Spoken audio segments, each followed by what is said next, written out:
ஏய் அழுக்கு புறா, உங்கள மாதிரி பறவைகளுக்கு எல்லாம் எத்தனை தடவை சொல்றது? இந்த பக்கம் நதியில வந்து தண்ணி குடிக்காதீங்கன்னு. போங்க அந்த பக்கம். இந்த இடத்துல இருந்து ரொம்ப தூரம் தள்ளி அந்த பக்கம் போய் தண்ணி குடிங்க. உன்னோட அழுக்கு வாய வச்சு நீ இங்க தண்ணி குடிச்சனா அப்புறம் நாங்கெல்லாம் எங்க போய் தண்ணீர் குடிக்கிறது? ஏன் நாங்க தண்ணி குடிச்ச இடத்துல நீங்க குடிக்க மாட்டீங்களா? அப்ப நான் ஒண்ணு பண்ணுவோம், நான் இங்க தண்ணி குடிச்சுக்கிறேன். நீ வேணும்னா 1/2 கிலோமீட்டர் தள்ளி அந்த பக்கம் போய் தண்ணி குடிச்சுக்க. ஏய் அழுக்கு புறாவே, என்ன பார்த்தா இப்படி பேசுற? நான் யாருன்னு தெரியுமா தெரியாதா உனக்கு? ஏன் தெரியாம? உங்க குடும்பத்தை பத்தி தான் இந்த காட்டுல உள்ள எல்லா பறவைகளுக்கும் நல்லா தெரியுமே. நீ ஒரு திருட்டு பறவை, உன் கணவன் காலுக்காகவும் ஒரு திருட்டு பறவை. சுருக்கமா சொல்லணும்னா உங்க குடும்பமே ஒரு திருட்டு குடும்பம். அப்படியா? எனக்கு 7 தம்பிங்க இருக்கிறது மறந்து போயிடுச்சா உனக்கு? மரியாதையா இப்ப பேசுறதுக்கெல்லாம் மன்னிப்பு கேட்டுட்டு இந்த நதியில தண்ணி குடிக்காம திரும்பி பார்க்காம ஓடிடு. அப்படி நீ செய்யல, நான் என் தம்பிங்களை அழைச்சிட்டு வர வேண்டி வரும். இங்க பாரு கோரி, உன்னோட மிரட்டலுக்கெல்லாம் நான் பயப்பட மாட்டேன். இந்த நதியில இந்த இடத்துல தான் தண்ணி குடிப்பேன். நீ உன்னோட தம்பிகளை அழைச்சுக்கிட்டு வந்தாலும் சரி, இல்ல உங்க அப்பாவை அழைச்சுக்கிட்டு வந்தாலும் சரி. கோரிக்காக மற்ற பறவைகள் கிட்ட சண்டை போடுறது இது ஒண்ணும் புதுசு கிடையாது. எப்ப காலுவ கல்யாணம் பண்ணிக்கிட்டு இந்த காட்டுக்கு வந்துச்சோ அன்னையில இருந்து இது ஆரம்பிச்சிடுச்சு. அந்த காட்டுல உள்ள எல்லா பறவைகளையும் எனக்கு 7 தம்பி இருக்காங்க, எனக்கு 7 தம்பி இருக்காங்கன்னு சொல்லி எல்லாரையும் பயமுறுத்தி வச்சிருந்தது. ஏய் புறா, என்ன எதிர்த்து பேசிட்டல்ல? இன்னைக்கு சாயங்காலத்துக்குள்ள என் தம்பிங்களை கூப்பிட்டுக்கிட்டு வந்து உனக்கு நான் விருந்து வைக்கல, என் பேரு கோரிக்காகம் கிடையாது. இப்படி சொன்ன கோரிக்காகவும் தன்னோட தம்பிங்களை அழைக்க பறந்து போச்சு. பிறகு அந்த நதியில தண்ணீர் குடிச்ச புறாவும் தன்னோட வீட்டுக்கு பறந்து போச்சு. கோரிக்காகம் சொன்ன மாதிரியே தன்னோட 7 தம்பிகளையும் கூப்பிட்டுக்கிட்டு தன்னோட காட்டுக்கு திரும்பி வந்துச்சு. இப்படி வந்த கோரிக்காகத்தோட தம்பிங்க 7 பேரும் புறாவோட வீட்டை உடைச்சி இருந்தாங்க. அப்புறம் எல்லாரும் சேர்ந்து புறாவை அடிக்க ஆரம்பிச்சாங்க. இப்படி அடிக்க ஆரம்பிச்சாங்க, புறா மயங்கி கீழே விளையாட வரைக்கும் அடிச்சாங்க. நிறுத்துங்க நிறுத்துங்க, என்னோட சிங்க தம்பிகளே, ரொம்ப அடிக்காதீங்க. புறாவோட உயிர் போயிட போகுது. தப்பி தவறி கூட புறாவோட உயிர் போயிடக்கூடாது. புறா உயிரோட இருந்து என்ன பாக்குறப்பெல்லாம் பயப்படணும். அதுதான் இந்த கோரியோட ஆசை. அக்கா, நீ எதுக்கும் கவலைப்படாத. உன்னை யாராவது எதிர்த்து பேசினா சொல்லு, உடனே வந்து இதே மாதிரி அடிச்சு தூக்கி ஆத்துல போட்டுடுறோம். பிறகு சோனா குருவியும் ரீட்டாக்கிலையும் அடிபட்டு கிடந்த புறாவை சோனாவோட வீட்டுக்கு தூக்கிட்டு போனாங்க. புறாண்ணா, உங்களுக்கே நல்லா தெரியும் கோரிக்காக எவ்வளவு கெட்ட பறவைன்னு. ஏன் அதுகிட்ட போய் தேவையில்லாம சண்டை போட்டீங்க? சோனா, கோரிக்காகத்துக்கிட்ட நான் சண்டை போடவே இல்ல. நதியில நான் தண்ணி குடிக்க போனப்ப இந்த இடத்துல தண்ணி குடிக்க கூடாதுன்னு கோரிக்காகம் தான் என்கிட்ட பிரச்சனை பண்ணுச்சு. சோனா, நீயே சொல்லு, நாம அந்த நதியில தண்ணி குடிக்கலன்னா வேற எங்க போய் தண்ணி குடிக்க முடியும்? சரி புறாண்ணா, நீங்க படுங்க. கிளி, இந்த மருந்து எடுத்து அண்ணனோட காயத்துக்கு போட்டு விடு. சோனா குருவி இப்படி சொன்னதும் கிளி புறாவோட காயத்துக்கு மருந்து போட்டது. பிறகு ராத்திரி ஆச்சு. கோரி, உன்னை நான் என்னைக்கு கல்யாணம் பண்ணி இந்த காட்டுக்கு கொண்டு வந்துடும், அன்னையில இருந்து இந்த காட்டுல உள்ள பறவைகளோட நிம்மதியே போயிடுச்சு. அது ஏன் தினமும் ஏதாவது ஒரு பறவை கிட்ட சண்டை போட்டுக்கிட்டே இருக்க?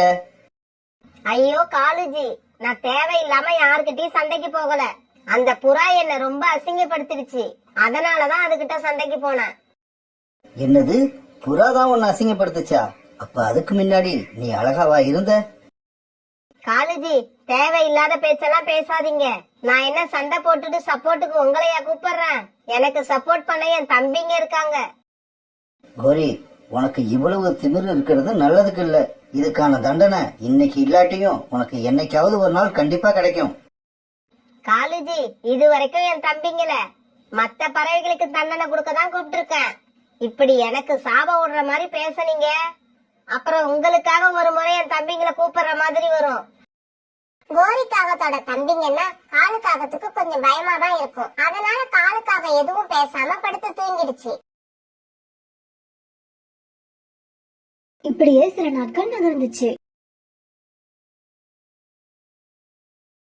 ஒரு நாள் வீட்டாக்கிளி அலைஞ்சு திரிஞ்சு எங்கிருந்தோ ஒரு மாம்பழத்தை தேடி கண்டுபிடிச்சு ஒரு மரத்துல உட்காந்து சாப்பிட போச்சு.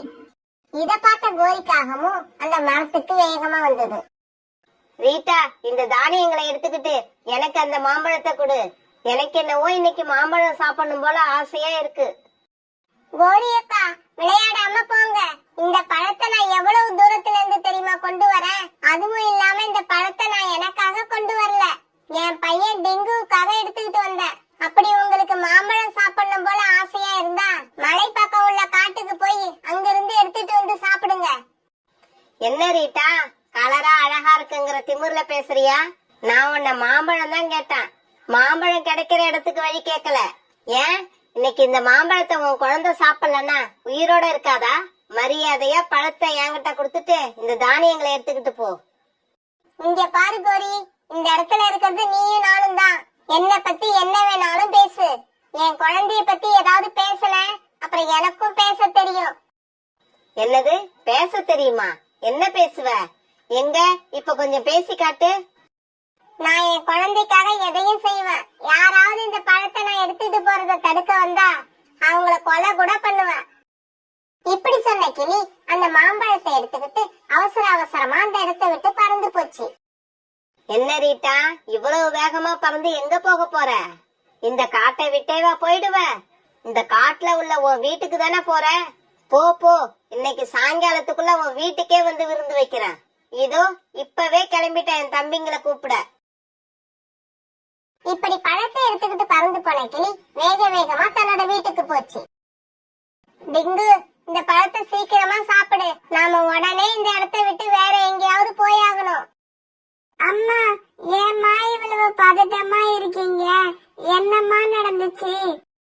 டிங்கு, இந்த பழத்தை நான் எடுத்துக்கிட்டு வர வழியில எனக்கும் கோரிக்காகத்துக்கும் பெரிய சண்டையாயிடுச்சு. இந்நேரம் கோரிக்காகம் அதோட தம்பிகளை கூப்பிட போயிருக்கோம். அவங்க இங்க வர்றதுக்குள்ள நாம சோனாக்குருவி வீட்டுக்கு போயாகணும்.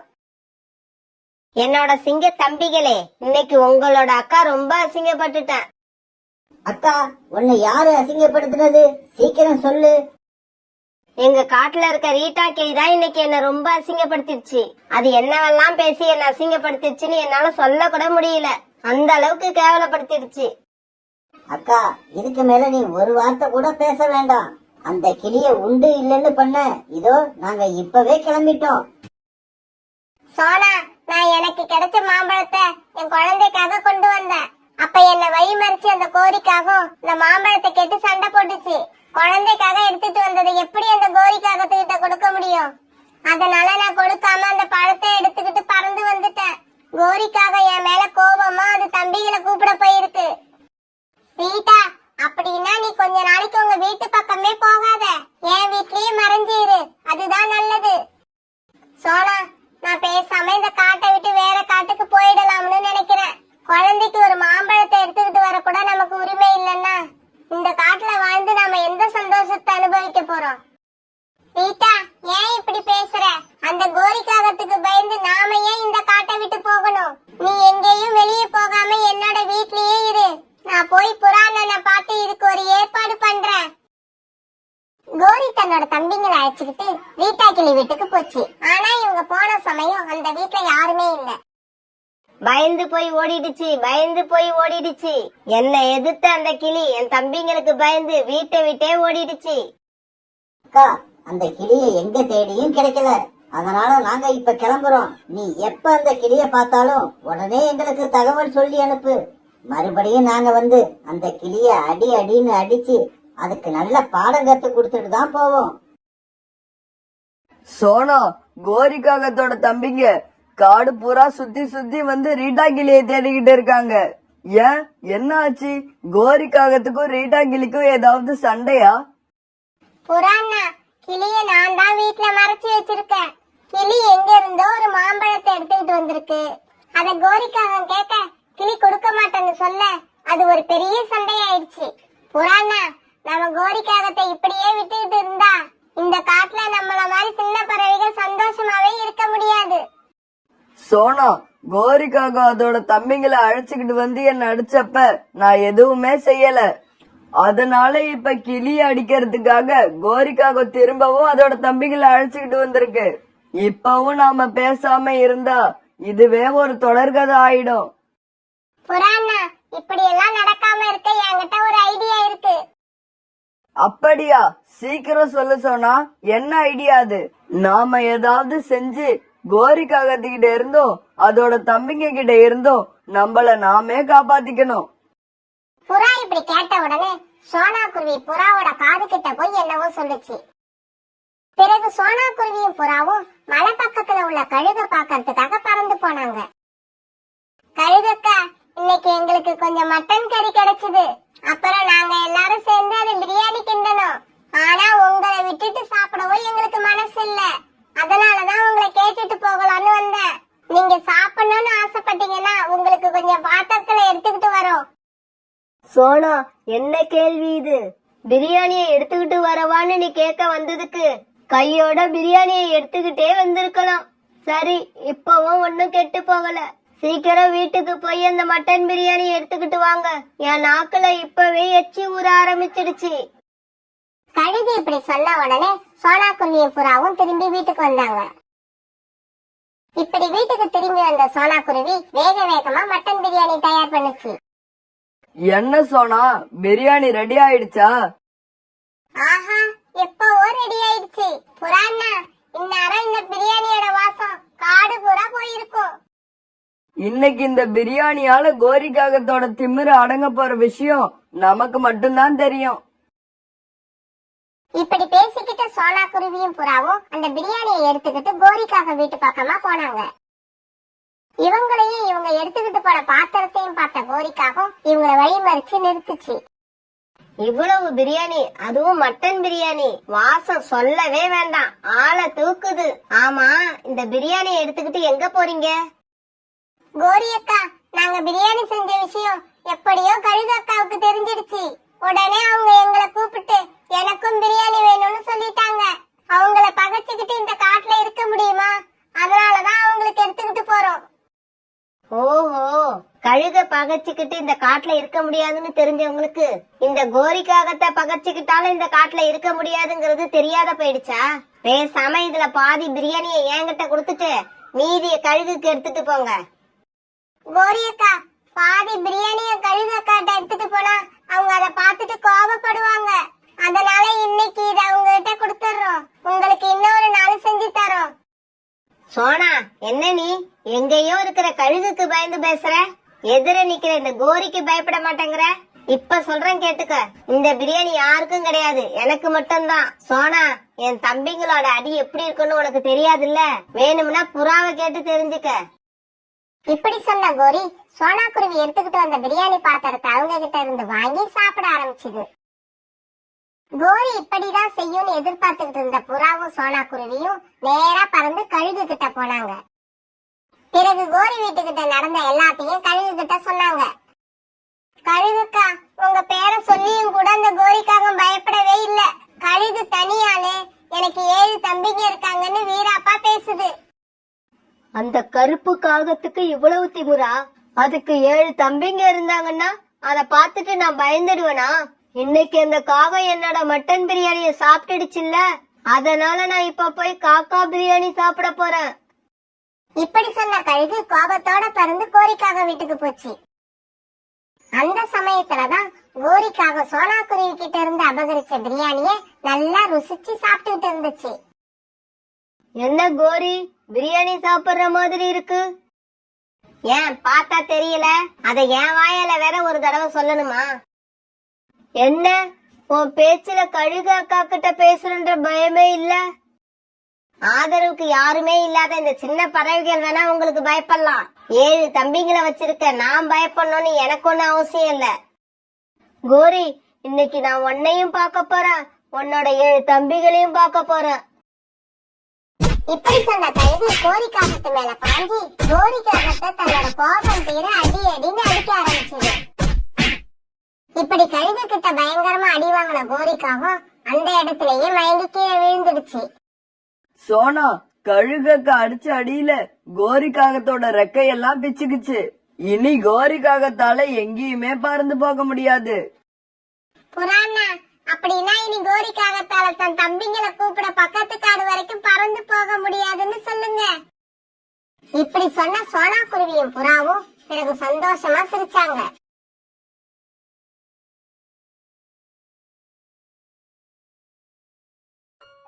சோனா குருவிக்கு ஒரே ஒரு பெண் குழந்தை மட்டும்தான். அது பேர் பியூட்டி. பியூட்டி பேருக்கு ஏத்த மாதிரியே ரொம்ப அழகாவும் அம்மாவும் மாதிரியே ரொம்ப அறிவாவும் இருக்கும். சோனாவோட கணவர் இறந்ததுக்கு அப்புறம் பியூட்டி அம்மாவுக்கு ரொம்ப உதவியா இருந்துச்சு. அம்மாவுக்கு எந்த தொந்தரவும் கொடுக்காது. சோனா குருவி மனசுல நினைக்கிறத கூட பியூட்டி உடனே செஞ்சு முடிச்சிடும். ஒரு நாள் சோனா குருவிக்கு ஜுரம் வந்துடுச்சு. சோனா என்னென்னவோ சாப்பிட்டு பார்த்தும் ஜுரம் விடவே இல்ல. இதனால சோனா பியூட்டிய தங்கிட்ட கூட்டுச்சு. பியூட்டி, என் உயிரே, இப்ப நீ எனக்காக பக்கத்துல இருக்கிற காட்டுக்கு போ. அந்த காட்டோட கடைசியில கசப்பான பழம் இருக்கிற மரம் இருக்கும். அம்மாவுக்காக அந்த பழங்களை கொஞ்சம் பறிச்சுட்டு வருவியா? அம்மா, அந்த கசப்பான பழங்களை சாப்பிட்டா காய்ச்சல் சரியா போயிடுமாமா? ஆமா செல்லம், சரியா போயிடுவேன். நான் சின்ன பிள்ளையா இருக்கிறப்ப எனக்கு ஜுரம் வந்தா எங்க அம்மா அந்த பழத்தை எடுத்துட்டு வந்து கொடுப்பாங்க. அந்த பழத்தை சாறு எடுத்து குடிச்சா ஜுரம் உடனே சரியா போயிடும். அம்மா, நீங்க கவலைப்படாதீங்க. இதோ இப்பவே போய் அந்த கசப்பான பழங்களை எடுத்துட்டு வரேன். இப்படி சொன்ன பியூட்டி பக்கத்து காடை நோக்கி பறந்து போச்சு. இப்படி பறந்து போன பியூட்டி போற வழியில நதிக்கரையில தன்னோட தும்பி நண்பர்களை சந்திச்சது. நண்பர்களா, எப்படி இருக்கீங்க? இப்ப மழை வர மாதிரி குளு குளுன்னு இருக்கு. அதனால நாங்க எல்லாம் ரொம்ப சந்தோஷமா இருக்கோம். பிறகு ரொம்ப தூரம் பறந்து போனதுக்கு அப்புறம் பக்கத்து காடு வந்துருச்சு. இருந்தாலும் அந்த கசப்பு மரம் எங்க இருக்குன்னு தெரியாதால வழியில பார்த்த ஒரு பறவை கிட்ட போச்சு. அங்கிள், கசப்பு பழங்கள் இருக்கிற மரம் எங்க இருக்குன்னு எனக்கு கொஞ்சம் சொல்றீங்களா? இங்க பாரு, உன் கேள்விக்கெல்லாம் பதில் சொல்ற அளவுக்கு எனக்கு நேரம் கிடையாது. எனக்கு நிறைய வேலை இருக்கு. இப்படி சொன்ன அந்த பறவை பறந்து போயிடுச்சு. கொஞ்சம் பறவைகள் இப்படிதான் இருக்காங்க. இவங்களுக்கு எல்லாம் அடுத்தவங்களுக்கு உதவி செய்யறதுன்னா என்னன்னே தெரியாது. பிறகு மறுபடியும் பியூட்டி கசப்பு பழங்களை தேடி பறந்து போச்சு. இப்படி போன பியூட்டி ஒரு பெரிய மரத்துக்கு அடியில செருப்புகளை சரி செய்யற ஒரு பறவைய பார்த்தது. நீங்க இந்த காட்டை சேர்ந்தவர் தானே? எனக்கு ஒரு உதவி செய்ய முடியுமா? ஆமா, நான் இந்த காட்டை சேர்ந்தவன் தான். உங்களுக்கு என்ன உதவி செய்யணும்? எங்க அம்மா காய்ச்சல்ல இருக்காங்க. அவங்க காய்ச்சல் சரியாக இந்த காட்டுல உள்ள கசப்பு பழங்கள் தேவைப்படுது. அந்த மரம் எங்க இருக்குன்னு எனக்கு கொஞ்சம் சொல்றீங்களா?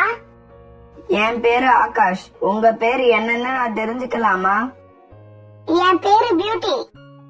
பியூட்டி, உங்களுக்கு தேவைப்படுற கசப்பு பழங்கள் உள்ள மரம் எங்க இருக்குன்னு எனக்கு ரொம்ப நல்லா தெரியும். நான் உங்க கூட வந்து அந்த பழங்கள் இருக்கிற மரத்தை காட்டுறேன். இல்லன்னா உங்களால அந்த மரத்தை கண்டுபிடிக்க முடியாது. தேவையில்லை ஆகாஷ், நீங்க வர வேண்டாம். அப்படி வந்தீங்கன்னா உங்க வேலையெல்லாம் நின்னு போயிடும். என்னால உங்க வேலைகள் நிக்கிறத நான் விரும்பல. நீங்க எனக்கு வழி சொன்னா மட்டும் போதும். இல்ல பியூட்டி, அந்த மரம் இருக்க இடத்த உங்ககிட்ட சொன்னா கண்டிப்பா உங்களால அங்க போக முடியாது. வழி தெரிஞ்ச யாராவது உங்க கூட வந்தா மட்டும்தான் உங்களால அங்க போக முடியும். அடுத்தவங்களுக்கு உதவி செய்யறதால கொஞ்ச நேரம் வேலை நின்னு போனா அது ஒன்னும் தப்பில்ல. காய்ச்சல்ல இருக்கிற ஒருத்தவங்களுக்கு உதவுன மன திருப்தி எனக்கு கிடைக்கும். பிறகு ஆகாஷம் பியூட்டியும் அந்த கசப்பு பழங்களை தேடி பறந்து போனாங்க. இவங்க இப்படி பறக்க ஆரம்பிச்ச உடனேயே காத்து பலமா வீச ஆரம்பிச்சது. ஆகாஷம் பியூட்டியும் அந்த காத்துலயும் நிதானமா கவனமா பறந்து போனாங்க. இப்படி போன இவங்க கொஞ்ச நேரத்துல கசப்பு பழங்கள் இருக்கிற மரத்துக்கிட்ட வந்து சேர்ந்தாங்க. ஆகாஷ், நீங்க வராம வழி மட்டும் சொல்லியிருந்தா நான் இங்க வந்தே சேர்ந்திருக்க மாட்டேன். அவ்வளவு சிக்கலான வழி இது. இவங்க இப்படி பேசிக்கிட்டு இருக்கும்போது மழை மேகங்கள் சூழ ஆரம்பிச்சது. பியூட்டி, சீக்கிரமா தேவையான பழங்களை பறிச்சுக்க. நாம சீக்கிரமா இங்க இருந்து கிளம்பணும். இல்லன்னா மழை வந்தாலும் வந்துரும். ஆகாஷ் இப்படி சொல்லி முடிக்கவும் மழை வரவும் சரியா இருந்தது. அச்சச்சோ, இப்ப நான் எப்படி வீட்டுக்கு போவேன்? அம்மா வேற என்னை எதிர்பார்த்துட்டு இருப்பாங்க. பியூட்டி, என்னோட வீடு இங்க பக்கத்துல தான் இருக்கு. இப்ப எங்க வீட்டுக்கு போவோம். பிறகு மழை விட்டதுக்கு அப்புறம் நீ உங்க வீட்டுக்கு கிளம்பலாம். எங்க அம்மாவும் உன்னை பார்த்தா ரொம்ப சந்தோஷப்படுவாங்க. பிறகு கசப்பு பழங்களை எடுத்துக்கிட்டு பியூட்டியும் ஆகாஷும் ஆகாஷ் வீட்டை நோக்கி பறந்து போனாங்க. ஆகாஷ், இந்த பொண்ணு யாரு? அம்மா, இந்த பொண்ணு பேர் பியூட்டி. பக்கத்து காட்டை சேர்ந்தவங்க. அவங்க அம்மா காய்ச்சலா இருந்த காரணத்தால கசப்பு பழங்களை தேடி நம்ம காட்டுக்கு வந்து என்ன வழி கேட்டாங்க. நான் இங்க அழைச்சுக்கிட்டு வந்து பழங்களை பறிச்சுக்கிட்டு இருக்கப்ப மழை பெய்ய ஆரம்பிச்சதால வீட்டுக்கு அழைச்சுக்கிட்டு வந்துட்டேன். ஆன்ட்டி, நீங்க பேசுறத கேக்கும்போது எங்க அம்மா பேசுற மாதிரியே இருக்கு. பியூட்டி, உன்னோட வாய்ஸ் ரொம்ப ஸ்வீட்டா இருக்கு. 2 பேரும் மழையில வேற நனைஞ்சிட்டீங்க. இருங்க, உங்களுக்கு காபி போட்டு எடுத்துட்டு வரேன். காபி வந்த உடனே ஆகாஷும் பியூட்டியும் காபி குடிச்சாங்க. பியூட்டி, ஆகாஷ் உனக்கு தேவையான உதவிகளை செஞ்சானா? எங்களோட உதவி உனக்கு திருப்தியா இருந்ததா? ஆன்ட்டி, உங்களை எல்லாம் சந்திச்சது எனக்கு என்னமோ அறிமுகம் இல்லாதவங்களை சந்திச்ச மாதிரியே இல்ல, ஏற்கனவே உங்களை எல்லாம் சந்திச்ச மாதிரி இருக்கு. மனசு சுத்தம் உள்ளவங்களையும் நேர்மையானவங்களையும் சந்திச்சா எல்லாருக்குமே இப்படிப்பட்ட உணர்வு தான் ஏற்படும் பியூட்டி. கொஞ்ச நேரத்துக்கு அப்புறம் மழை சுத்தமா நின்று இருந்துச்சு. ஆன்ட்டி, மழை விட்டுடுச்சுன்னு நினைக்கிறேன். நான் வீட்டுக்கு கிளம்புறேன். பியூட்டி, எங்களை ஞாபகம் வச்சிருப்பியா? எப்பவாவது எங்களை பார்க்க வருவியா? கண்டிப்பா வருவேன். நான் மட்டும் இல்ல, எங்க அம்மாவையும் அழைச்சிட்டு வருவேன். ஆகாஷ், நீயும் போ. பியூட்டிய நம்ம காடு வரைக்கும் கொண்டு போய் விட்டுடுவா. பிறகு ஆகாஷோட வீட்டை விட்டு ஆகாஷும் பியூட்டியும் பறந்து போனாங்க. ஆகாஷ், நீ, உங்க அம்மா, அப்புறம் நீங்க செஞ்ச உதவி, இதையெல்லாம் என்னால மறக்கவே முடியாது. பியூட்டி, நாங்க மட்டும் உன்னை மறந்துருவோமா என்ன? சரி சரி, அடுத்த மழை வர்றதுக்குள்ள நீ உங்க வீட்டுக்கு கிளம்பு. இப்பவே கிளம்புனாதான் நீ மழைக்கு முன்னால உங்க வீட்டுக்கு போய் சேரலாம். ஆகாஷ், ஏன் என்ன அனுப்புறதுலே குறியா இருக்க? நான் உன்கிட்ட ஒரு விஷயம் பேசணும். சொல்லு பியூட்டி, என்ன விஷயம்? எங்க அம்மா எனக்கு இப்ப கல்யாணம் பண்ணலாம்னு இருக்காங்க. என்ன கல்யாணம் பண்ண போற அந்த மாப்பிள்ளையா நீ ஏன் இருக்க கூடாது? இத கேட்டுட்டு ஆகாஷ் குருவி ரொம்ப அதிர்ச்சி ஆயிடுச்சு. ஆகாஷ், நான் என்ன சொல்லிட்டேன்னு நீ இப்படி அதிர்ச்சி ஆகுற? எனக்கு என்னவோ நம்ம 2 பேரும் கல்யாணம் பண்ணிக்கிட்டோம்னா நீ என்னை எப்பவுமே சந்தோஷமா வச்சுப்பன்னு எனக்கு தோணுது. மனசுல பட்டதை சொல்லிட்டேன். ஏதாவது தப்பா சொல்லிருந்தா என்ன மன்னிச்சிடு. பியூட்டி, உன்னை கல்யாணம் பண்ணிக்க எனக்கும் விருப்பம் தான். ஆனா என்ன ஆனாலும் இருக்கிற? நான் ஷூ தைக்கிற வேலை செஞ்சுக்கிட்டு இருக்கேன். இந்த வேலை செஞ்சுக்கிட்டு இருக்க என்ன நீ கல்யாணம் பண்ண உங்க அம்மா சம்மதிப்பாங்களா? ஆகாஷ், கடவுள் எல்லாரையும் ஒரே மாதிரி தான் படிச்சிருக்காரு. நாம செஞ்சிட்டு இருக்க தொழில் தான் வேற. பணம் சம்பாதிக்கதானே நம்ம தொழில் பண்றோம். இதுல எந்த தொழில் செஞ்சா என்ன? திருடாம, பொய் சொல்லாம, மத்தவங்கள தீய வழிக்கு கொண்டு போகாம வேற எந்த தொழில் செஞ்சாலும் அது தப்பே இல்ல. நீங்க நல்லா சம்பாரிச்சு என்ன சந்தோஷமா வச்சுப்பீங்கன்னு எனக்கு நம்பிக்கை இருக்கு. அதே நம்பிக்கை உங்களுக்கும் இருந்தா உங்க அம்மாவை அழைச்சுக்கிட்டு எங்க வீட்டுக்கு வாங்க. இப்படி சொல்லிட்டு பியூட்டி அங்கிருந்து பறந்து போயிடுச்சு. பியூட்டி ஒரு சின்ன புள்ளியா மாறி மறையிற வரைக்கும் ஆகாஷ் அவளை பாத்துக்கிட்டே நின்னுச்சு. பியூட்டி, வந்துட்டியா செல்லம்? மழை பெய்ய ஆரம்பிச்ச உடனே அம்மா ரொம்ப பயந்து போயிட்டேன். அம்மா, மழை பெய்யறப்பெல்லாம் நான் ஆகாஷ் வீட்ல பத்திரமா காஃபி குடிச்சுக்கிட்டு இருந்தேன். ஆகாஷ் வீட்லயா? ஆகாஷ்னா யாரு? அம்மா, ஆகாஷ் ரொம்ப நல்ல பையன். அடுத்தவங்க உதவி கேட்டா முகம் சுளிக்காம செய்வான். உனக்கான கசப்பு பழங்களை நான் தேடி கொண்டு வர எனக்கு ரொம்ப உதவியா இருந்தான். அப்புறம் அவங்க அம்மா கூட எனக்கு காஃபி போட்டு கொடுத்து நல்லா பாத்துக்கிட்டாங்க. இப்படி ஆகாஷ பத்தியும் ஆகாஷ் வீட்டை பத்தியும் பியூட்டி அவங்க அம்மா கிட்ட நிறைய சொல்லிக்கிட்டே இருந்துச்சு.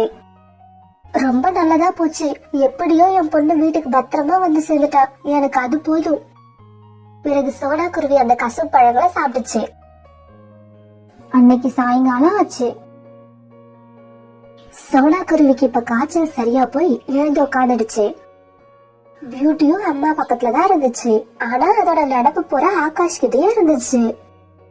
பியூட்டி, அம்மா உன்னை சின்ன குழந்தையாவே நினைச்சுக்கிட்டு இருந்துட்டேன். ஆனா இப்பதான் தெரியுது நீ பெரிய பொண்ணாயிட்டன்னு. தனியா போய் அம்மாவுக்கு கசப்பழங்களை பறிச்சுட்டு வந்து அம்மாவை எழுந்து உட்கார வச்சுட்டேன்.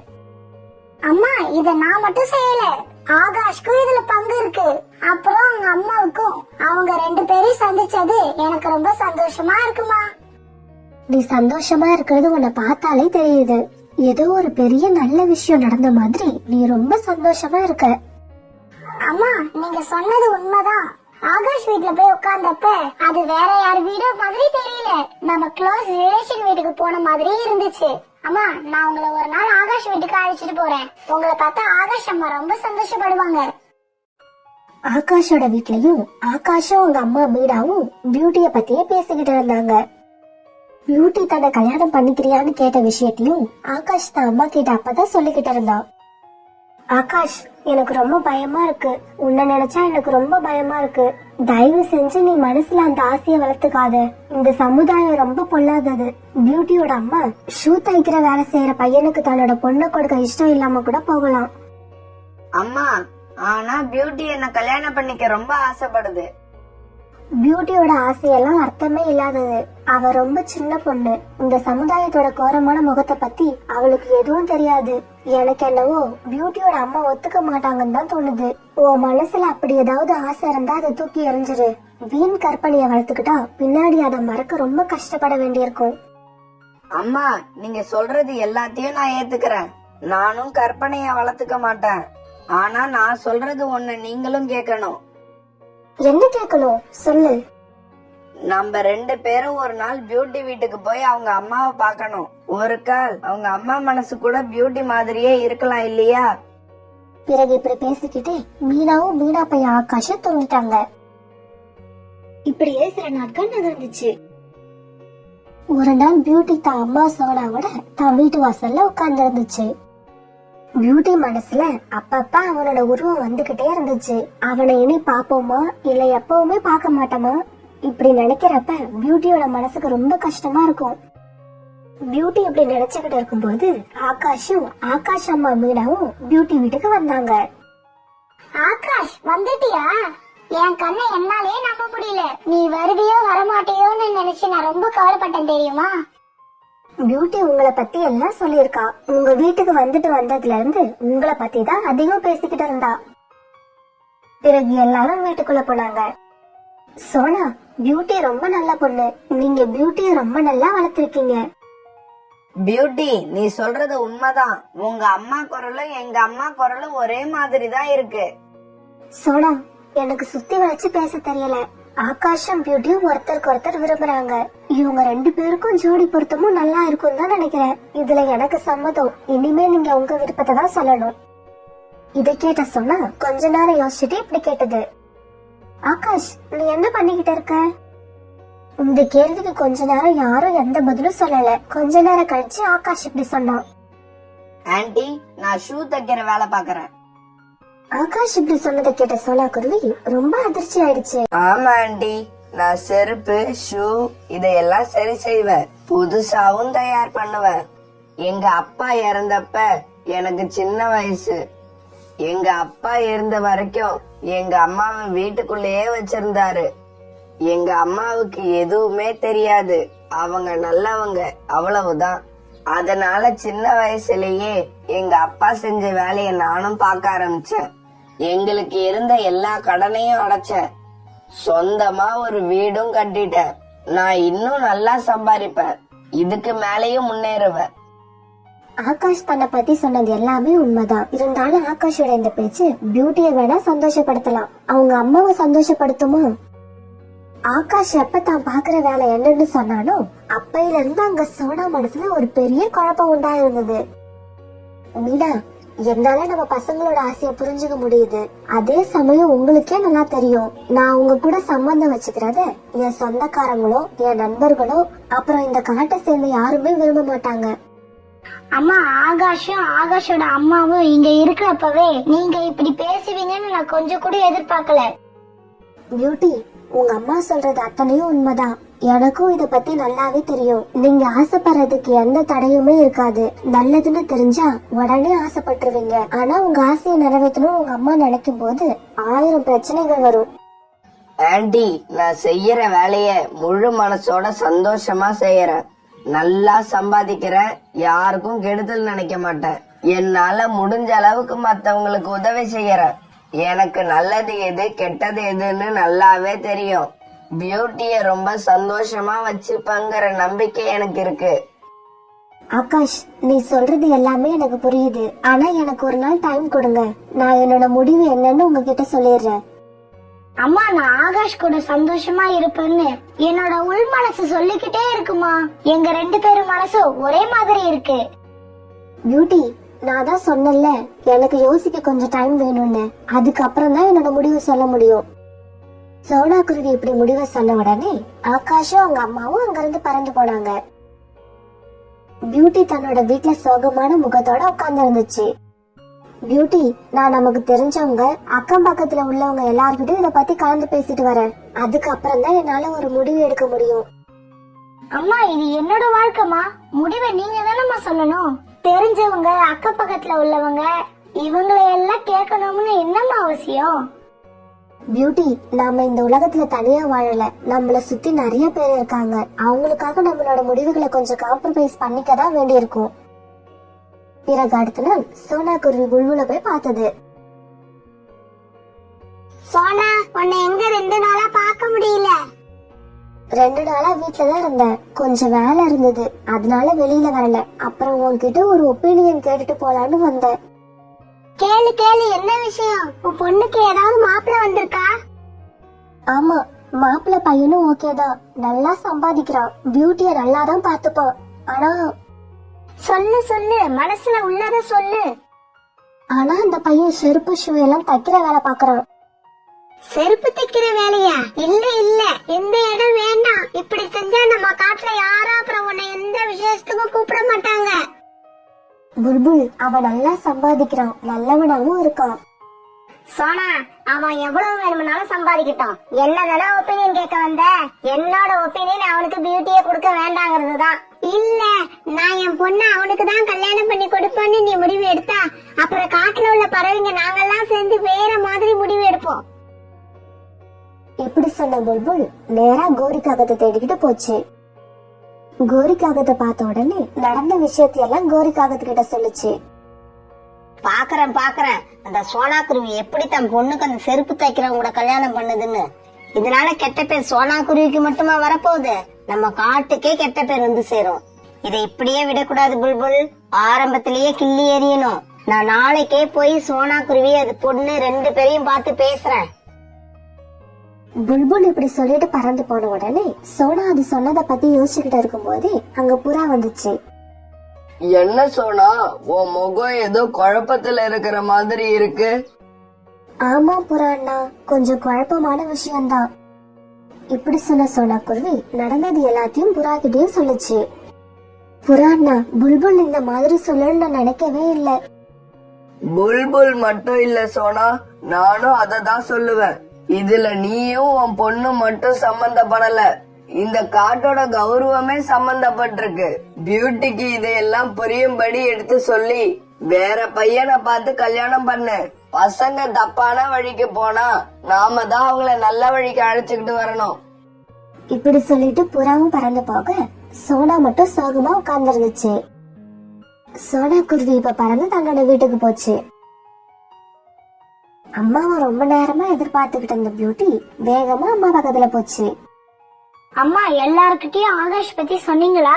அவங்கள என்னம்மா சொன்னாங்க? புல்புல் கிட்ட சொன்ன, புறா கிட்ட சொன்ன. 2 பேருமே இந்த கல்யாணம் நடந்தா இந்த காட்டுக்கே கெட்ட பேர் வரும்னு சொல்றாங்க. அம்மா, இவங்க எல்லாம் ஏமா இப்படி இருக்காங்க? மரத்தை வச்சு வேலை செய்யறவங்கள, இரும்பு வச்சு வேலை செய்யறவங்கள யாருமே கேவலமா பேசுறது இல்ல.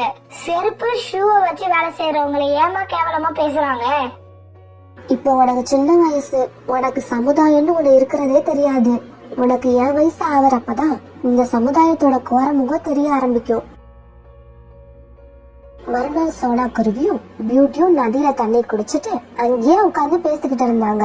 அப்ப நதிக்கு கோரிக்காகவும் தண்ணீர் குடிக்க வந்துச்சு. சோனா, நீ உன்னோட பொண்ணு கல்யாணத்தை செருப்பு தைக்கிற பையன் கூட பண்ண போறேன்னு கேள்விப்பட்டேன். வெக்கமா இல்ல உனக்கு? மத்த காட்டுல உள்ளவங்க எல்லாம் நம்ம காட்டை பத்தி என்ன நினைப்பாங்க? கோரி ஆண்டி, ஒவ்வொருத்தருக்கும் தனித்தனி வாழ்க்கை இருக்கு. அவங்க வாழ்க்கைய அவங்களே இஷ்டம் போல அமைச்சுப்பாங்க. அடுத்தவங்க எல்லாம் அதுல வந்து பேசுறதுக்கு வேலையே இல்ல. பியூட்டி, பெரியவங்க நாங்க பேசிக்கிட்டு இருக்கும்போது நீ குறுக்கு எதுவும் பேசக்கூடாது. நல்லா வளர்த்திருக்க சோனா உன் பொண்ண. நீ இந்த மாதிரி வளர்த்ததாலதான் அவ இப்ப செருப்பு தைக்கிற பையனை கல்யாணம் பண்ணணும்னு சொல்றா. எனக்கு மட்டும் இப்படி ஒரு பொண்ணு இருந்திருந்தான்னு வச்சுக்க, கழுத்தை பிடிச்சு நெரிச்சு அவளை கால்ல போட்டு மிதிச்சிருப்பேன். இப்ப பியூட்டி அம்மா எதுவும் பேசாதுன்னு சொன்னதால எதுவும் பேசாம கோரி பேசுறத கேட்டுக்கிட்டு இருந்துச்சு. சோனா, சொல்றத நல்லா காதுல வாங்கிக்க. இந்த காட்டுல உங்க குடும்பம் மட்டும் இல்ல, நாங்களும் இருக்கோம். எங்களுக்கும் குழந்தைங்க இருக்காங்க. நீ இந்த மாதிரி ஏதாவது ஏடா கூடமா செஞ்சு அதனால நாளைக்கு எங்க குழந்தைகளுக்கு கல்யாணம் நடக்கலன்னா என்ன பண்றது? மரியாதையா வேற பையனை பார்த்து உன் பொண்ணுக்கு கல்யாணம் பண்ணு. இல்ல அந்த பையனுக்கு தான் கல்யாணம் பண்ணுவான்னு சொன்ன மூட்டை முடிச்ச தூக்கிட்டு நீயும் உன் பொண்ணு பின்னாலேயே ஓடிடு. இப்படி சொன்ன கோரிக்காக கோபமா நதிக்கரையை விட்டு பறந்து போச்சு. அம்மா, இந்த மாதிரி வாழ்க்கையில என்னமா சந்தோஷம் இருக்கு? அவங்க இஷ்டத்துக்கு இங்க வாழவே முடியாது போல இருக்கு. அம்மா, இப்ப நீங்க சொல்லுங்க, உங்களோட பொண்ணு சந்தோஷமா இருக்கணும்னு நினைக்கிறீங்களா, இல்ல ஊர்ல உள்ளவங்க சந்தோஷமா இருக்கணும்னு நினைக்கிறீங்களா? பியூட்டி, வீட்டுக்கு கிளம்பு. சாயங்காலம் ஆயிடுச்சு. மத்ததையெல்லாம் வீட்டுக்கு போய் பேசிப்போம். அம்மா, பியூட்டியோட அம்மா இப்ப வரைக்கும் எதுவுமே சொல்லலையே, என்ன காரணம்? ஆகாஷ், பியூட்டியோட அம்மா இப்ப ரொம்ப இக்கட்டான நிலைமையில இருப்பாங்க. தான் பொண்ணோட சந்தோஷத்தை பாக்குறதா இல்ல மத்த பறவைங்க மத்தியில தன்னோட கௌரவத்தை பாக்குறதான்னு அவங்க மனசு குழப்பத்துல இருக்கும். கணக்கே இல்லாம பணம் சேர்த்து வச்சிருக்கவங்களுக்கு இந்த பிரச்சனை கிடையாது. சுத்தமா பணமே இல்லாதவங்களுக்கும் இந்த பிரச்சனை இல்ல. ஏன்னா அவங்க 2 பேருமே அவங்களுக்காக வாழறவங்க. ஆனா பியூட்டி அம்மா மாதிரி நடுத்தர நிலைமையில உள்ளவங்க எல்லாம் தங்களோட வாழ்க்கைய மத்தவங்களுக்காக தான் வாழ்ந்துகிட்டு இருக்காங்க. அம்மா, பியூட்டி வேற மாப்பிள்ளைய கல்யாணம் பண்ணிக்கும்னு எனக்கு தோணல. பியூட்டி என் மேல ரொம்ப அனுபவிச்சிருக்கு. ராத்திரி மீனாவும் ஆகாஷும் இப்படியே உட்காந்து பேசிக்கிட்டு இருந்தாங்க. பியூட்டி, உன் கல்யாண விஷயத்துல என்ன பண்ணலான்னு அம்மா ஒரு முடிவுக்கு வந்துட்டேன். அம்மா, சொல்லுங்கம்மா, என்ன முடிவு பண்ணிருக்கீங்க? நம்ம இந்த வீட்டை விட்டுட்டு பக்கத்து காட்டுக்கே போயிடுவோம். அங்க போய் உன்னோட கல்யாணத்தை ஆகாஷ் கூடவே நடத்தி வச்சிடறேன். அம்மாவோட இந்த முடிவை கேட்டுட்டு பியூட்டியோட கண்ணுல கண்ணீர் வர ஆரம்பிச்சது. அம்மா, நான் உங்களை ரொம்ப இக்கட்டான நிலைமைக்கு ஆளாக்கிட்டல. ஒரு பக்கம் என்னோட சந்தோஷத்தை பாத்திருப்பீங்க, இன்னொரு பக்கம் இருக்கிற வீடு, இந்த காடு, உங்க கௌரவம், இதையெல்லாம் பாத்திருப்பீங்க. உங்களை இப்படி கஷ்டப்படுத்திட்டேன்னு எனக்கு ரொம்ப அழுகையா வருதுமா. பியூட்டி, நீ சோகமா இருக்க கூடாதுன்னு தான் அம்மா இந்த முடிவையே எடுத்த. நீ ஏன் இன்னும் அழுதுகிட்ட இருக்க? சரி பாப்போம். சோனா குருவியும் பியூட்டியும் வீட்டை வித்துட்டு தங்களோட பொருட்களை எடுத்துக்கிட்டு பக்கத்து காட்டை நோக்கி கிளம்பினாங்க. இப்படி போனவங்க ஆகாஷ் வேலை செஞ்சுக்கிட்டு இருக்க இடத்துக்கே போனாங்க. சோனாவையும் பியூட்டியும் பார்த்த ஆகாஷ் ரொம்ப சந்தோஷமாச்சு. ஆன்ட்டி, வாங்க நம்ம வீட்டுக்கு போவோம். சோனா, நீங்க இந்த முடிவை ஒரு பெரிய போராட்டத்துக்கு அப்புறம் தான் எடுத்திருப்பீங்கன்னு எனக்கு தெரியும். உங்களோட இந்த முடிவு சரியான முடிவுதான் என் மக ஆகாஷ் நிரூபிச்சு காட்டுவான். பிறகு ஒரு நல்ல நாள்ல ஆகாஷ்க்கும் பியூட்டிக்கும் கல்யாணம் நடந்தது. பிறகு எங்க போனாலும் 4 பேரும் ஒன்னாவே போனாங்க, ஒன்னாவே இருந்தாங்க. ஆகாஷ், நான் ஏதாவது ஹெல்ப் பண்ணவா? பியூட்டி, நீ நினைக்கிற மாதிரி இந்த வேலை ஒண்ணும் அவ்வளவு ஈஸியானது இல்ல. நீ அப்பப்ப என்ன உற்சாகப்படுத்திக்கிட்டு இருந்தா அதுவே போதும். இப்படியே சில நாட்கள் நகர்ந்துச்சு. கல்யாணத்துக்கு அப்புறம் ஆகாஷ் இப்பெல்லாம் நிறைய புது ஷூக்களை தயார் பண்ண ஆரம்பிச்சான். அந்த புது ஷூக்களும் சீக்கிரமே வியாபாரம் ஆக ஆகாஷ் இப்பெல்லாம் நிறைய ஷூக்களை தயார் பண்ண ஆரம்பிச்சான். பிறகு மார்க்கெட்ல சின்னதா ஒரு ஷூ கடையை ஆகாஷும் பியூட்டியும் ஆரம்பிச்சாங்க. பிறகு தங்களோட ஷூ தயார் பண்ற ஃபேக்டரியில செமையா உழைச்சாங்க. இப்படியே சில மாசங்கள் நகர்ந்துச்சு.